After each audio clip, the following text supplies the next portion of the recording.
할렐루야. 어제는 날씨가 매우 시원했습니다. 오늘도 징조를 보니 날씨가 매우 시원할 것 같습니다. 올 여름은 어느 때보다 가장 시원한 여름이 될 것 같은 기대감을 가지게 됩니다.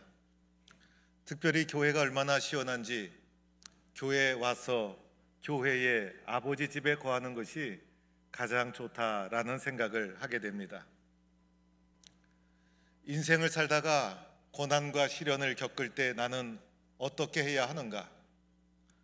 특별히 믿음의 길을 걸어가다가 내가 가진 신앙 때문에, 내가 가진 믿음 때문에 남이 겪지 않는 시련과 고난을 겪어야 할 때가 있습니다. 우리가 살아가는 것 자체가 문제의 연속인 것이고, 살아있는 한 문제를 끊임없이 만나게 됩니다. 우리의 인생의 문제를 만나지 않았던 때는 한 번도 없었습니다. 마치 더위 없이 여름이 지나가지 않듯이 항상 우리의 삶에는 계속되는 문제가 다가오는 것입니다. 오늘 초대교회가 예기치 않은 엄청난 문제를 겪게 됩니다. 바로 헤롯 왕 때문에 교회가 엄청난 핍박 앞에 서게 됩니다. 오늘 말씀에 나오는 헤롯은 예수 시대의 헤롯 대왕이 아니라 그의 손자 헤롯 아그리파 1세라고 합니다. 그런데 이 사람이 친유대 정책을 펼치기 시작합니다.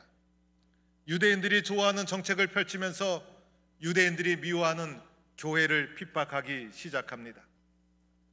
그래서 먼저는 주의 종 야고보 사도를 죽이게 됩니다. 오늘 말씀해 보니 요한의 형제 야고보를 칼로 죽이니 바로 헤롯이 교회를 핍박하면서 당시의 교회 지도자 야고보를 칼로 죽였던 것입니다. 첫 번째 순교자는 스데반이었고 두 번째 순교자는 야고보였습니다. 스데반은 돌에 맞아 죽었고 야고보는 헤롯의 칼에 죽고 말았습니다. 초대교회는 순식간에 교회의 지도자를 잃어버리게 됩니다. 이것을 보고 유대인들이 기뻐하게 됩니다. 정치인이라는 것은 지지율에 매우 민감한 것입니다. 헤롯은 유대인들을 등에 업고 교회를 핍박하는 일을 이제는 본격적으로 시작합니다. 그래서 베드로마저도 옥에 가두고 맙니다. 베드로는 피할 시간도 없이 급하게 체포가 되어서 옥에 갇히고 말았습니다. 헤롯이 베드로를 잡고 보니 마침 그때가 유대인들이 가장 중요하게 지키는 무교절 기간이어서 이때가 되면 사람을 체포할 수도 없고 죽일 수도 없고 재판할 수도 없고, 그래서 유대인들의 한심을 사기 위해서 무교절이 지날 때까지 깊은 감옥에 베드로를 가두어 놓게 됩니다. 무교절이 지나고 나면 베드로를 이제 백성들 앞에 내세워서 마치 야고보처럼 처형할 예정이었습니다. 오늘 사절에 보니 베드로가 옥에 갇히는 장면이 자세하게 나타나 있습니다. 잡음에 옥에 가두고 군인 내식인 내패에 맡겨 유월절 후에 백성 앞에 끌어내고자 한지라. 베드로를 매우 엄격하고 아주 확실하게 감시하고 있었습니다. 베드로의 상황이 세밀하게 오늘 본문에 표현되어 있습니다. 4명의 군인이 베드로 한 명을 지키기 위해서 4인 1조가 되어서 사교대하면서 철저하게 지켰다는 것입니다. 이제 명절이 지나고 나면 베드로를 잡아내어서 이제 백성 앞에서 그를 처형할 예정이었습니다. 베드로를 처형하고 나면 헤롯의 지지도가 올라갈 것입니다. 베드로의 처형은 헤롯의 정권에 매우 중요한 일이었습니다. 그래서 베드로를 지키는데 철저하게 깊은 감옥에서 파수꾼들을 4명씩이나 두면서 베드로 한 명을 철저하게 지키게 되었던 것입니다. 이제 베드로가 옥에서 나올 가능성은 전혀 없었습니다.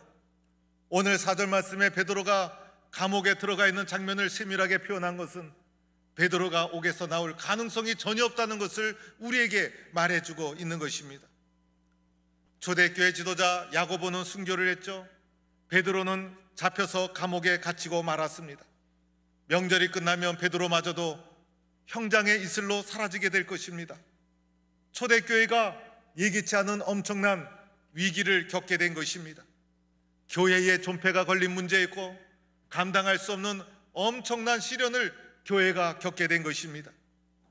이때 교회는 어떻게 이 문제를 해결해 나갔습니까? 어떻게 이 위기를 벗어났습니까? 어떻게 이 문제를 해결하기 위해서 교회는 어떠한 결정을 내렸습니까? 오늘 말씀 5절에 보니 후반부에 교회의 결정이 나타나 있습니다. 교회는 이렇게 결정을 하게 됩니다. 교회는 그를 위하여 간절히 하나님께 기도하더라. 교회는 그를 위하여 간절히 하나님께 기도하더라. 이것이 위기 속에서 내린 교회의 결정이었습니다. 오늘 말씀해 보니 먼저는 교회는 이라고 시작합니다. 교회의 결정이었다는 것입니다. 교회가 한 마음으로 동참을 했다는 것입니다. 교회 모든 성도들이 일치단결해서 함께 대처해 나갔다는 것입니다. 교회의 이름으로 이 문제를 맞서 나갔다는 것입니다. 그를 위하여라는 것은 베드로를 위하여 기도했다는 것입니다. 기도의 타겟이 분명했다는 것입니다. 베드로를 위해서 교회가 한 마음으로 간절히 교회의 이름으로 기도하기 시작합니다. 베드로의 안전을 위해서 베드로를 살려달라고, 베드로가 약해지지 않도록, 베드로의 순교는 교회의 존폐에 큰 영향을 끼치기 때문에 교회를 지켜달라고 베드로를 위해서 간절히 기도했다는 것입니다.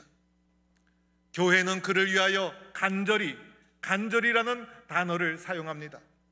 이 간절이라는 단어는 겟세마네 동산에서 예수님께서 기도하실 때 사용된 용어였습니다. 예수님께서 땀방울이 핏방울이 되도록 간절히 기도하듯이 초대교회 성도들이 베드로를 위해서 간절하게, 그리고 격렬하게, 그리고 끈질기게 포기하지 않고 지속적으로 기도를 드렸다는 것입니다. 하나님께 기도하더라. 그들의 기도의 대상이 분명했다는 것입니다. 그들의 어려움을 넋두리한 것이 아니었어요. 전능하신 하나님께, 창조주 하나님께 목적을 가지고 하나님께 간절히 기도드린 것이 초대교회가 내린 결정이었습니다. 교회는 그를 위하여 간절히 하나님께 기도하더라. 이것이 고난과 시련 앞에서 교회가 내린 결정이었던 것입니다. 여러분, 교회는 기도하는 공동체입니다. 내 집은 만민이 기도하는 집이다. 교회는 기도하는 공동체인 것입니다. 사도행전 1장 14절에 예수님께서 부활 승천하시고 나서 주의 제자들이 한 곳에 모였습니다. 더불어 마음을 같이하여 오로지 기도에 힘쓰더라. 그들이 한 것은 오로지 기도에 힘쓰더라. 전심전력해서 기도한 것이었습니다. 기도하는 가운데 주의 제자 마띠아를 선출하게 되죠. 오순절날에 한 마음으로 기도하다가 성령 임재를 체험합니다. 기도하다 은혜 받고, 기도하다 변화되고, 기도하다 하나님 만나고, 기도하다 확신을 가지고 응답을 누리고, 기도하다 복음을 전하고, 교회의 바탕이 기도였다는 것입니다. 초대교회가 위기가 닥치자 베드로를 구출하는 작전을 전개한 것입니다. 특공대를 조직하고 힘 있는 사람, 권력 있는 사람을 대어서 그를 석방시키려고 노력하지 않았습니다. 교회가 할 수 있는 가장 강력한 방법, 한 마음으로 간절히 하나님께 기도하는 것, 이것이 베드로 구출 작전이었다는 것입니다. 기도는 교회만이 할 수 있는 것이죠. 기관이나 단체, 사회 어떤 기관이 기도로 문제를 해결하지 않습니다. 그러나 교회는 기도로 문제를 해결하는 공동체인 것입니다. 성도만이 기도하는 것이죠. 세상 사람들 기도로 문제를 해결하지 않습니다. 세상 사람들은 자신의 경험, 자신의 지식, 이것을 동원해서 문제를 해결하려고 합니다. 그러나 성도가 가져야 될 가장 기본적인 자세, 기도로 문제를 해결해 나간다. 기도의 능력을 나는 믿는다. 이것이 성도가 가져야 될 가장 기본적이고 본질적인 자세인 것입니다. 오늘 교회가 선택한 방법이 무엇이었습니까? 교회는 그를 위하여 간절히 하나님께 기도하더라. 이것이 문제 해결의 소중한 방법이었다는 것입니다. 기도하는 중에 시간이 흘러서 이제 베드로가 처형당하기 바로 전날 밤이었습니다. 이때까지 교회는 하나님께 간절히 기도한 것이었습니다. 그 밤이 지나면 베드로는 사형을 처하게 되는 것입니다. 파수꾼들이 철저하게 옥을 지키고 있는데 갑자기 주의 사자가 나타납니다. 옥중에 강채가 나고 베드로의 옆구리를 찌르게 됩니다. 아무리 깊은 잠에 들었어도 옆구리를 콕 찌르면 잘 수가 없어요. 베드로가 일어나게 됩니다.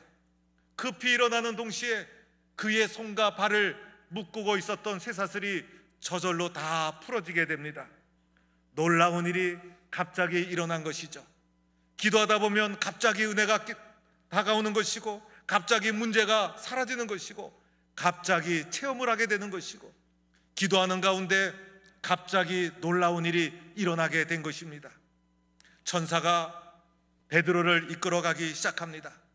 베드로가 신을 급하게 신고 그 다음에 겉옷을 두르고 아마 정신없이 따라갔을 것입니다. 첫째 파수와 둘째 파수를 지났다는 것입니다. 베드로가 얼마나 깊은 감옥에 갇혀 있는가를 말해주는 것이었어요. 마침내 천사의 인도로 마지막 시내로 통하는 큰 문, 세문 앞에 이르게 됩니다. 크고 견고한 세문, 베드로 앞을 가로막고 있는 세문, 사람의 힘으로 열 수 없는 세문 앞에 이르게 됩니다. 그런데 놀라운 일이 일어납니다. 그 세문에 이르렀을 때 그 문이 저절로 열리게 된 것입니다. 손도 대지 않았는데, 힘도 쓰지 않았는데 저절로 열립니다.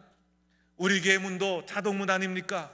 손대지 않아도 사람이 가면 저절로 열리듯이 이 놀랍게도 큰 세문이 베드로 앞에서 저절로 열리는 놀라운 기적이 일어난 것입니다.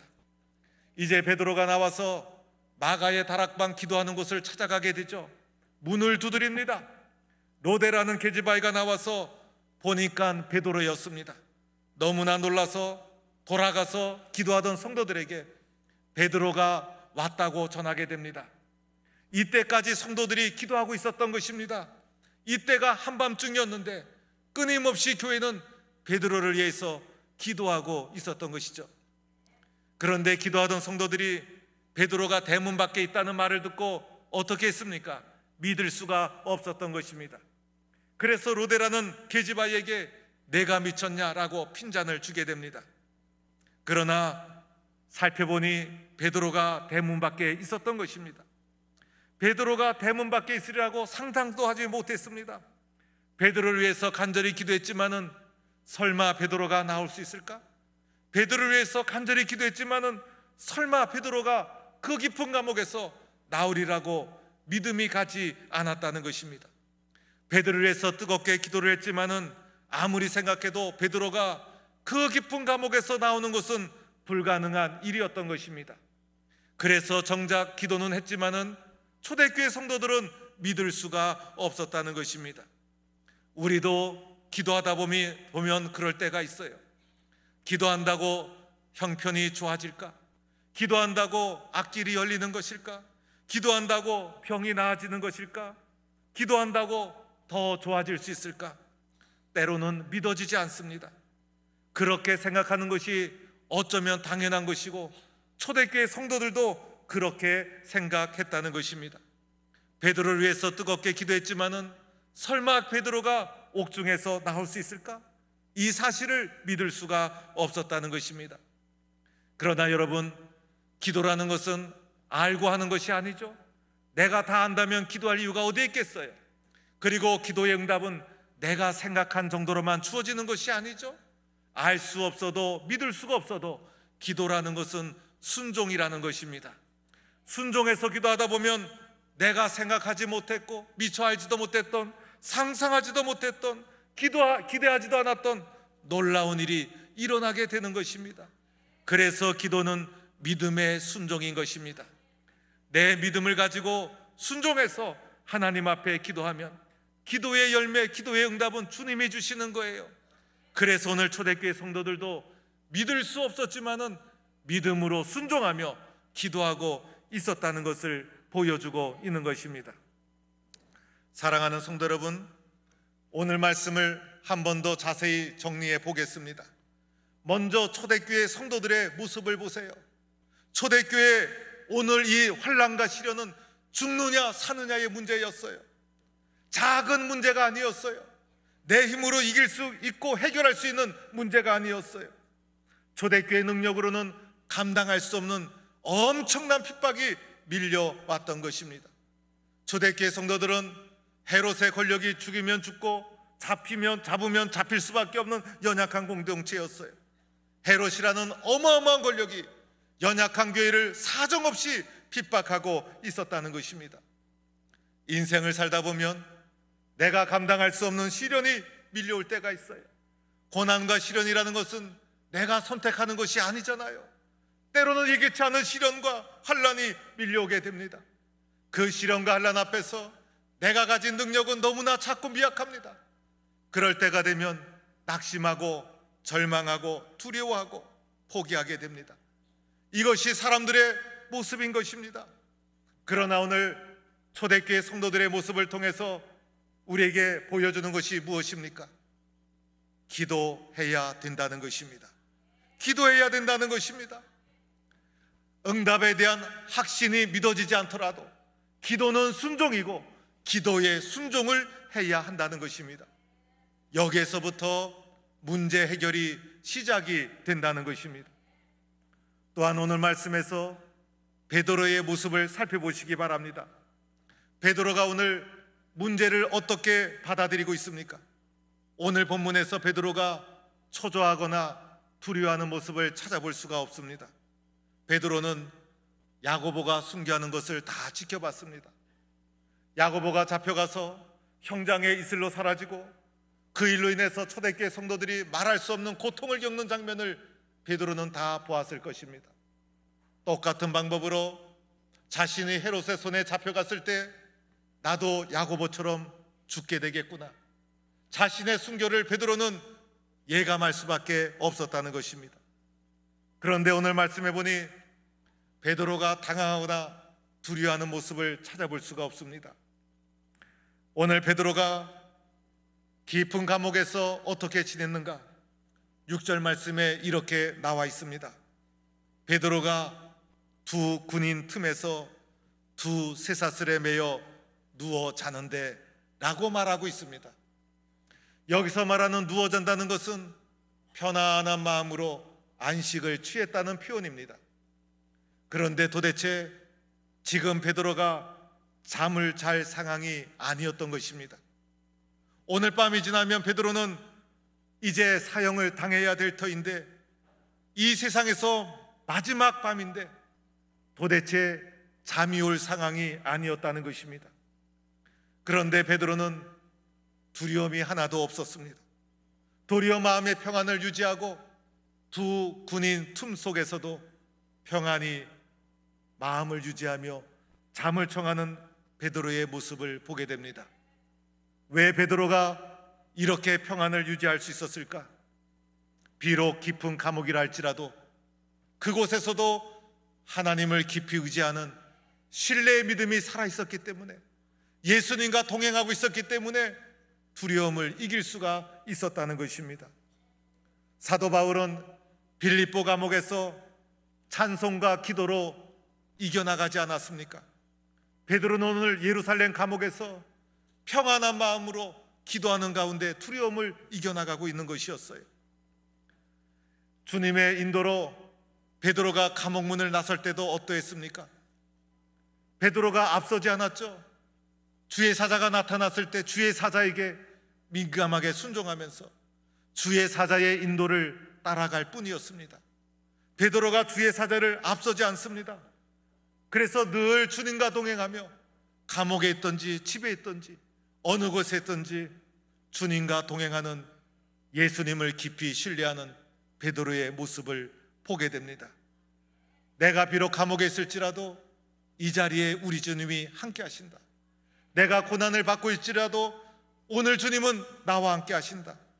감옥에 있다 할지라도, 시련을 만나고 있다 할지라도 주님은 나와 함께 하신다. 주님에 대한 깊은 신뢰가 그의 마음속에 살아있었기 때문에 깊은 감옥에서도 평안한 마음을 유지하고 지켜낼 수가 있었던 것입니다. 이러한 믿음과 신뢰하는 마음을 가지고 이겨나가는 성도가 될 수 있기를 축원합니다.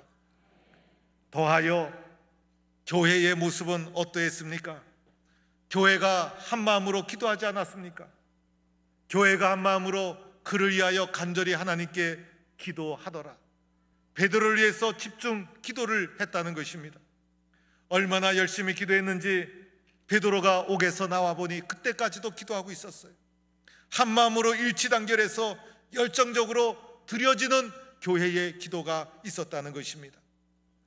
내가 세상에 살면서 내 힘으로 이겨낼 수 없는 엄청난 시련과 문제가 내 앞에 밀어 닥쳤을 때 베드로처럼 환난과 시련을 보는 것이 아니라 오늘 이 자리에도 예수님이 나와 동행하신다는 담대한 확신과 믿음을 가질 수 있기를 바랍니다.